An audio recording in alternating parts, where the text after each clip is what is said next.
बुंदेलखंड में राजाओं महाराजाओं द्वारा निर्माण कराए गए जिन तालाबों की पिछले 200 वर्षों से खुदाई और सफाई का कार्य नहीं हुआ था, आज उन 100 तालाबों को उत्तर प्रदेश सरकार ने एक महीने में सिंचाई विभाग द्वारा तालाबों की खुदाई और सफाई का कार्य बिना ठेकेदारी प्रथा से न कराते हुए मशीनों के द्वारा उचित समय में कराकर बुंदेलखंड को जल संकट से उबारने का कार्य किया है। समाजवादी जल संचय योजना के अंतर्गत तालाबों की खुदाई कर लगभग 60 MCM पानी का संचयन होगा। बुंदेलखंड वासियों को तालाबों के पुनर्जीवन से रोजगार के अवसर के साथ साथ जल से भी राहत मिलने वाली है। इसी के साथ साथ गोमती नदी, वाराणसी में बहने वाली वरुणा नदी, वृंदावन मथुरा में यमुना नदी के घाटों का विस्तार, नवीनीकरण, अयोध्या स्थित राम की पौड़ी और फैजाबाद स्थित सरयू नदी के घाटों के नवीनीकरण का कार्य भी तेजी से चल रहा है। कार्यक्रम के दौरान मुख्यमंत्री अखिलेश यादव ने कहा कि सिंचाई विभाग के इंजीनियर से लेकर आला अधिकारी बधाई के पात्र हैं, जिन्होंने समय रहते कार्य पूरा किया। जहां तालाबों को साफ करने का फैसला लिया, मुझे खुशी है इस बात की कि प्रमुख सचिव दीपक सिंघल और उनके जो इंजीनियरों की टीम है, उन्होंने पहले क्या किया हो मैं इस बात में नहीं सोचता हूं, लेकिन सच्चाई ये है कि बुंदेलखंड और तालाब के मामले में आपने न केवल सरकार पर लोगों के मुंह से भी तारीफ सुनी है और तारीफ आपकी की है।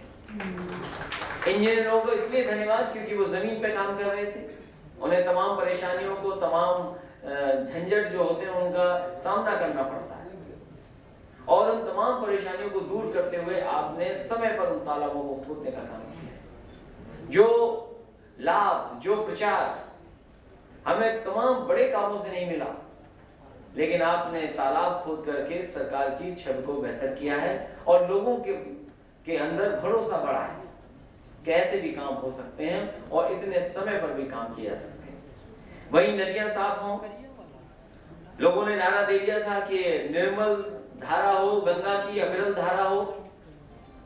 मैं नहीं समझता हूं 2 साल में उन्होंने क्या काम किया होगा। ये नदियां हमारी साफ सुथरी हों।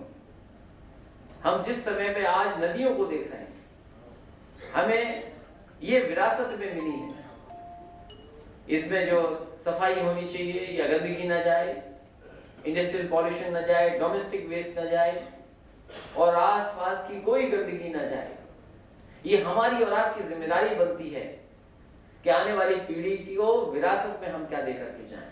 ये सबसे बड़ी चुनौती भी हम लोगों के सामने है, क्योंकि जहां डेवलपमेंट है, जहां आंकड़े GDP के हिसाब से देखे जाते हैं, सेंसस के हिसाब से देखे जाते हैं, या जो ग्रोथ क्या हो रही है उस पर देखा जाता है, सस्टेनेबल डेवलपमेंट की बात की जाती है, तो मैं समझता हूं अगर ये चीजें छूट जाएंगी तो जो विकास दिखाना है वो मैं समझता हूं वो विकास नहीं है। बुंदेलखंड से लेकर गोमती नदी और अयोध्या की सरयू नदी के घाटों का नवीनीकरण जरूर शुरू हो गया है, पर हिंदुस्तान की पवित्र पावनी मां गंगा के लिए साफ सफाई और दूषित जल एवं नालों के पानी को कब रोका जाएगा, ये फिलहाल अभी सवाल बना हुआ है। कैमरा पर्सन शैलेन के साथ शिवम तिवारी, जनमत न्यूज, लखनऊ।